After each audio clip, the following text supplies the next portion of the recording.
ओंकारबिंदु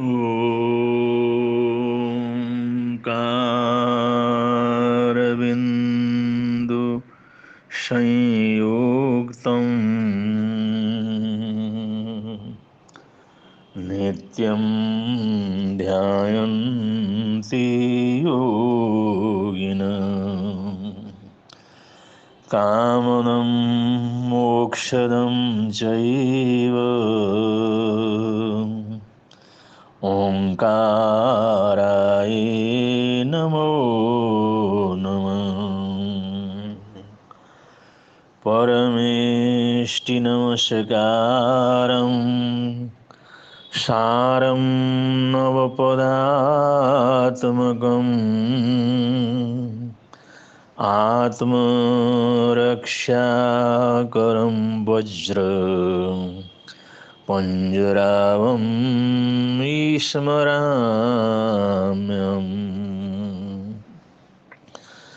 अरिहन्तु महद्देवो यावज्जीवं सुषाहुणो गुरुणो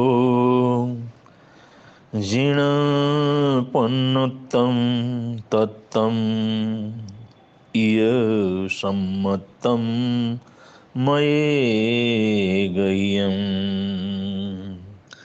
इयसम्मतं मयेगह्यम्। अज्ञानतिमिरान्धानां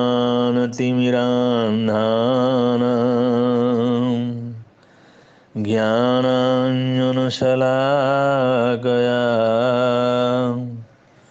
चक्षुरुन्मीलितं येन तस्मै श्रीगुरवे नमः। तस्मै श्रीगुरवे नमः। गुरुदीपक गुरुचाँदनो गुरुबिन घोर अंधार। गुरुदीपक गुरुचाँदनो गुरुबिन घोर अंधार। पल्लभर बीन बिसरूं गुरु मुझ प्राणाधार। पल्लभर बीन बिसरूं गुरु मुझ प्राणाधार। अनंत अनंत उपकारी अरहत अरिहंत तीर्थंकर अनंत सिद्ध भगवंतों को आचार्य उपाध्याय सर्वसाधु सद्गुरुदेव पंच परमेष्टि परमात्मा को वंदन नमन स्मरण करने के पश्चात आज के विषय की तरफ अग्रसर होते हैं। आज का विषय है न शरीरम चाभी कंखई। आगम का पाठ है। न शरीरम चावी कंखई। ये बहुत गहरा सूत्र है। यहाँ पर शरीर का मतलब जीवन, कि हम इतने स्थूल रूप से हम जीते हैं। हम जीवन और शरीर को, आत्मा और शरीर को अलग अलग रूप से अनुभव नहीं कर सकते। इसलिए जो जीवन है, जो आत्मा और शरीर से मिलकर के बना हुआ जिसको हम जीते हैं, उस संबंध में शास्त्रकारों ने यहाँ पर बतलाया है न शरीरम चावी कंखई। जो हम अपने जीवन के प्रति भी आसक्ति न रखें, ऐसी अवस्था तक अपने आप को उठाने की जरूरत है, ऊर्ध्वारोहण करने की जरूरत है। हमारा अपने जीवन या अपने शरीर के प्रति भी किसी भी प्रकार की आसक्ति न रहे, आसक्ति से मुक्त हो सकें। इस अवस्था को प्राप्त करने के लिए, इस अवस्था को छूने के लिए, इतनी ऊंचाई में जाने के लिए सिर्फ पढ़ना जरूरी नहीं है, सिर्फ शास्त्रों का स्वाध्याय करना ही जरूरी नहीं है। उसके आगे उन सूत्रों को अपने जीवन के अनुभव से गुजारने की भी जरूरत है। अगर हमने शास्त्र को, शास्त्र की वाणी को, महापुरुषों के अनुभवों को अपने अनुभव से गुजारने की स्थिति हम प्राप्त करते हैं, तो ही जा करके जीवन का अमृत घट, जीवन का अमरत्व, जीवन का सनातन स्वरूप वो हमारे समझ में आता है। और ऐसा समझ में आने के बाद ही हम इस भगवान के दिए हुए सूत्र को साक्षात्कार कर सकते हैं और इसके मूल स्वरूप को समझ सकते हैं।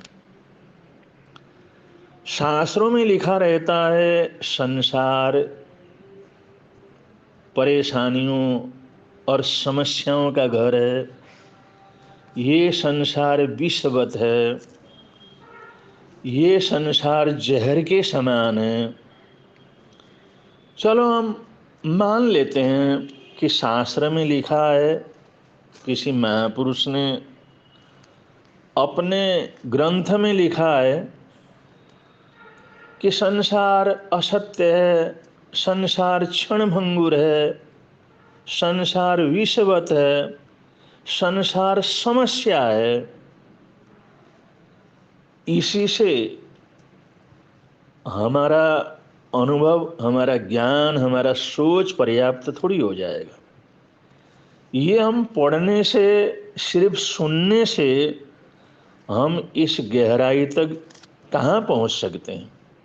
सही तो तब होगा जब हम स्वयं अपने अनुभव से जाने कि संसार समस्या स्वरूप है, संसार विषवत है, संसार दुख रूप है। शास्त्र में लिखा है, इससे तो सिर्फ इतना ही पता चलता है कि जिसने शास्त्र को लिखा, जिसने ग्रंथ को लिखा, उसने उस समय जीवन का कुछ इस तरह अनुभव किया होगा, उस अनुभव से गुजरा होगा, तभी लिखा। और इसकी सत्यता तो तभी सिद्ध होगी, हमारे लिए ये सूत्र, ये पढ़ना तभी सार्थक हो सकता है जब हम अपने जीवन के अनुभव से, अपने जीवन की यात्रा में, अपने जीवन को जीते हुए उसको सही रूप से उसी रूप में अनुभव कर ले। अगर हमारे अनुभव में भी वैसा ही अगर आया, हम उसी तरह का अनुभव कर सके, उस अनुभव से गुजर सके, तब तो ये सब लिखा हुआ, पढ़ा हुआ, सुना हुआ ये सार्थक हो सकता है। इस आधार पर हम जीवन की सच्चाई को अनुभव कर सकते हैं। लेकिन ऐसा सिर्फ पढ़ कर के समझना, सिर्फ वाणी से इस सिर को स्वीकार करना, इससे तो जीवन की सार्थकता या इस सूत्र वाणी की सार्थकता संपन्न नहीं होती। इसलिए ओशो कहते हैं, अपना शास्त्र खुद पैदा करो। तुम्हारा शास्त्र ही तुम्हारी मुक्ति बन सकता है। ज्ञान पाने के लिए जलना पड़ता है, ठोकरें खानी पड़ती है। जीवन के तमाम उतार चढ़ावों के बीच में से गुजरना पड़ता है। स्वयं उन अनुभवों को अनुभव करते हुए चलना पड़ता है। दूसरे के अनुभव से काम नहीं चलता। तुम्हें जरा सी कठिनाई आई, जरा सी तकलीफ आई, तो तुम सोचोगे ठीक है, जीवन दुख है, जीवन समस्या है। लेकिन जीवन में अनेक सुख भी तो हैं, अनुकूलताएं भी तो हैं। अगर थोड़ी सी कठिनाइयां आई, तकलीफें आई, रुकावटें आई, विरोध पैदा हुआ, प्रतिकूलताएं आई, तो हम ये सोच लें अरे शास्त्र में लिखा है जीवन नरक है, जीवन विषवत है, जीवन परेशानियों का घर है। ऐसी इतनी जल्दी करना ठीक नहीं होगा। जीवन की गहराई में उतरना पड़ेगा। जीवन के सभी रंगों को परखना पड़ेगा। जीवन के हर कठिनाइयों को पार करके आगे गहरे से गहरे उतरना होगा। उसकी सब आवाजें सुननी होंगी और सब कोणों से जीवन को जांचना और परखना होगा।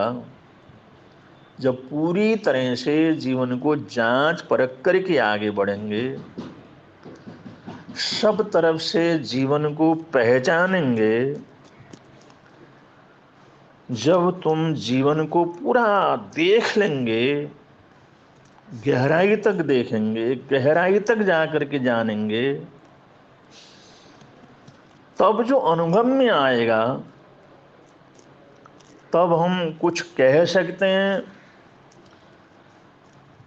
तब हमारे जीवन में कुछ रूपांतरण हो सकता है। लेकिन अगर वो रूपांतरण तो अनुभव के बाद होगा, गहराई के अंदर जाने के बाद होगा, सिर्फ पढ़ने से तो नहीं होगा। शास्त्र में पढ़कर हमने जान लिया कि जीवन विषवत है, जीवन समस्या है, दुख है, लेकिन उससे क्या हुआ, क्या छूटा, क्या बदला? क्रोध वही का वही है, काम वही का वही है, लोभ वही का वही है, धन पर आसक्ति और पकड़ भी वैसी की वैसी है। जैसे हम अज्ञानपने में जैसा हमारा व्यवहार था, जैसे अनुभव थे, जो करते थे, जैसी हमारी आदत थी, पढ़ने के बाद भी हम वैसे के वैसे।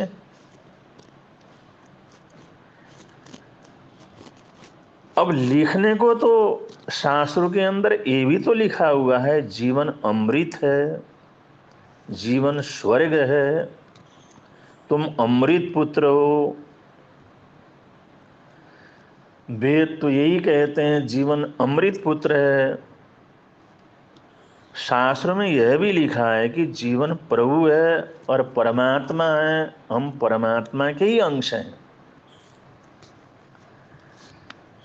लेकिन अब ये पढ़ने से या लिखा हुआ सुनने मात्र से थोड़ी होगा, इसको भी तो अनुभव करना होगा, इस अनुभव से भी तो हमारे को गुजरना होगा। तो इस जीवन को समझना और इसकी गहराई तक उतरना और इसकी सच्चाई को ढूंढना, सच्चाई को लेकर के आगे बढ़ना थोड़ा कठिन काम है, क्योंकि इस जीवन में बहुत से भेद हैं। एक जीवन है जो हमने बिल्कुल अज्ञान में अंधे की तरह देखा, तो हमारे को अंधेरा ही अंधेरा नजर आया। और एक जीवन है जो हम आंख खोल करके देखेंगे तो चारों तरफ प्रकाश ही प्रकाश नजर आएगा। एक जीवन है जो हमने मोह में फंस करके देखा है, मोह के पीछे से देखा है, या माया के पीछे से, पर्दे के पीछे से देखा है, और मुंह के पर्दे से पीछे से जो दुनिया को देखेंगे वो दुनिया कुछ अलग होगी। माया के पर्दे के पीछे से देखेंगे तो जीवन कुछ अलग होगा। मद मत्सर अभिमान अहम, उस पर्दे से अगर हम जीवन को देखेंगे तो कुछ और दिखाई देगा। और इन्हीं चीजों को अगर छोड़ करके हम इनसे जग करके, बिना माया के, बिना मोह के, बिना मद मत्सर के अगर हम देखा तो जीवन कुछ और ही दिखाई देगा, हमारे अनुभव कुछ अलग होंगे। एक जीवन है जो इन सांसारिक अशुभ वृत्तियों के माध्यम से हम देखते हैं, उसमें रहते हुए देखते हैं, उन्हीं पर्दों से देखते हैं। एक जीवन वो है जो हम ध्यान से, समाधि से, इन सब से बिल्कुल उफरत होकर के देखते हैं तो ये संसार कुछ और दिखाई देगा, ये सारे रिश्ते कुछ और दिखाई देंगे। अगर आदमी कोई विकृत चश्मे को पहन करके देखता है, किसी रंग के चश्मे को पहन करके देखता है, तो जैसा रंग उसके चश्मे का होगा उससे वैसा ही संसार देखागा, वैसे ही पेड़ पौधे देखेंगे, वैसी आकृति देखेगी। और उस चश्मे को अगर उतार करके, अगर सारे चश्मों को उतार करके देखेंगे तो संसार की असलियत, जो वास्तविकता है वो दिखेगी। और जो वास्तविकता है उसका अपना स्वरूप है, वही तो अमृत है, वही तो सुख है।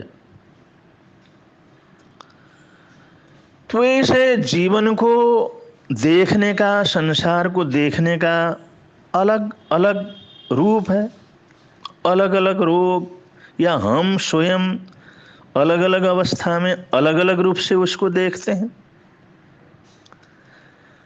और जैसे चश्मे से देखते हैं, राग से देखते हैं तो अलग, द्वेष से देखते हैं तो अलग, ईर्ष्या में, जलन में देखते हैं तो अलग, ये संसार अलग अलग रूप में दिखाई देता है। और शास्त्रों में तो लिखा है, भगवान की वाणी तो है, बहुत से महापुरुष तो ऐसा कहते हैं, और कण कण में भगवान है, पत्ते पत्ते में परमात्मा। जो कुछ हमारे सामने सब परमात्मा का ही रूप है।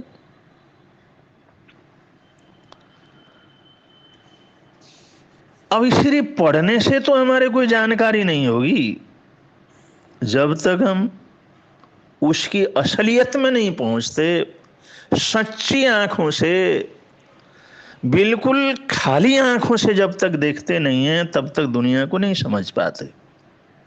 और जब तक जीवन की गहराई में नहीं जाते, इस जीवन की गहराई में पहुंचते नहीं हैं, तब तक हमारे को अमृत नहीं मिल सकता।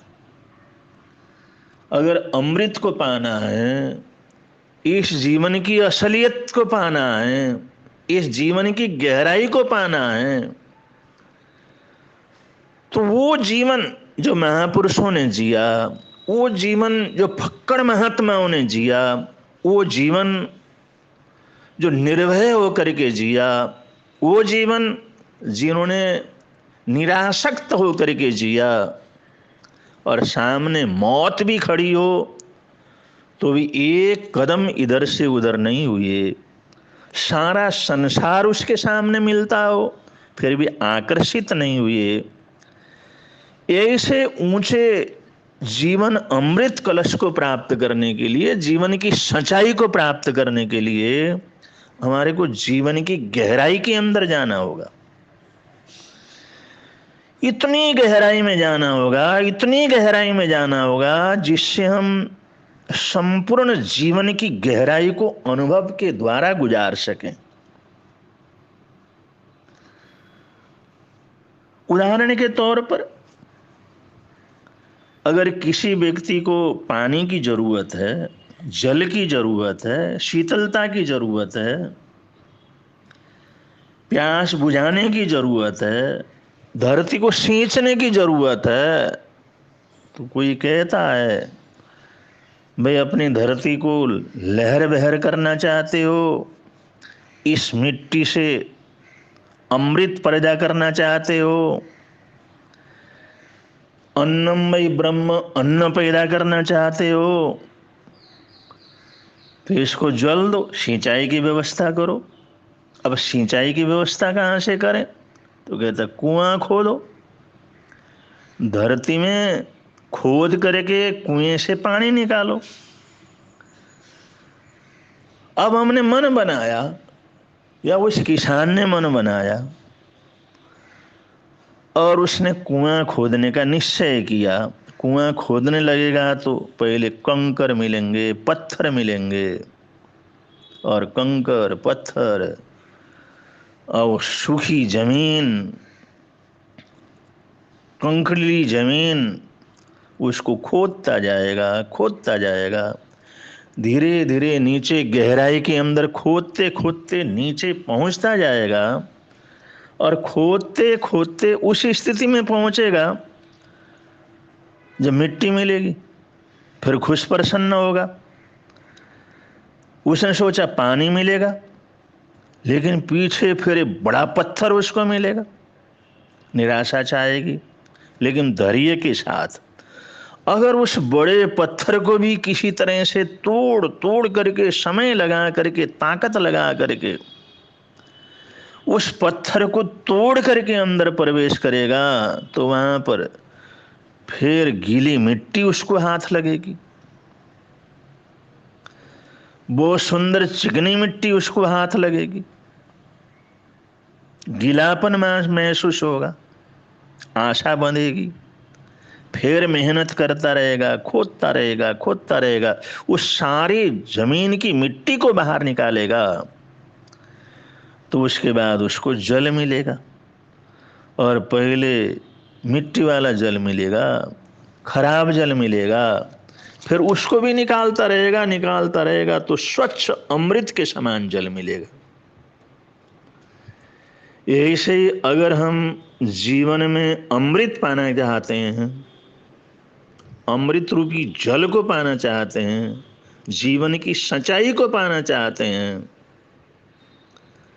तो हमें भी अपने जीवन में ज्ञान के द्वारा सम्यक ज्ञान, सम्यक दर्शन, सम्यक चरित्र, सम्यक तप के माध्यम से,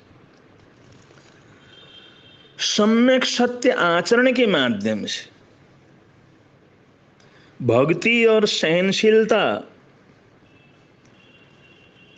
और जीवन में धैर्य के माध्यम से सबसे पहले जीवन के कूड़े करकट को, जीवन के पथरीले स्वरूप को हटाना होगा, उसकी गहराई में पहुंचना होगा। फिर बड़ी बड़ी परेशानियां, बड़े बड़े रुकावट आएंगे, उन रुकावटों को पार करना होगा, और उन रुकावटों को पार करते करते और गहराई के अंदर पहुंचे तो वहां पर जीवन का अमृत हमारे को मिल सकता है। आखिर में जाकर के अंततः जीवन का अमृत घट हमारे को प्राप्त होगा। तो ये जीवन को सार्थक बनाना, जीवन की सच्चाई को प्राप्त करना, ये भी सागर मंथन के समान। ये जीवन मंथन सागर मंथन से कम नहीं है, और ये मंथन जितनी गहराई में चलेगा, जितने लंबे समय तक चलेगा, जितनी गहराई अनुभव से होता चलेगा, तब जाकर के अमृत घट हमारे को प्राप्त होगा। तो उस समय हम कुछ और हो जाएंगे, हमारा सोच कुछ और हो जाएगा, हमारा चरित्र कुछ और हो जाएगा, हमारी वृत्ति कुछ और हो जाएगी, और हम उस शरीर वो होते हुए भी उस शरीर से कुछ बहुत अधिक होंगे, फर्क होंगे। वही मन होगा लेकिन उससे मन से विलक्षण होंगे। बुद्धि तो पहले वाली होगी लेकिन उस बुद्धि के अंदर बड़ी भारी विलक्षणता होगी, और इतने गहरे अनुभव उसके अंदर होंगे, इतनी गहरी शांति होगी और इतनी गहरी अनुभूतियां होंगी, इतने गहरा मानसिक शांति, मानसिक संतोष हमारे जीवन के अंदर होगा कि हमारे जीवन से निकलने वाली औरा वो सबको शांति देने लगेगी, सबको अमन चैन देने लगेगी, सबको सुखी करने लगेगी। पास में आने वाले को उसको अद्भुत आनंद की अनुभूति होने लगेगी।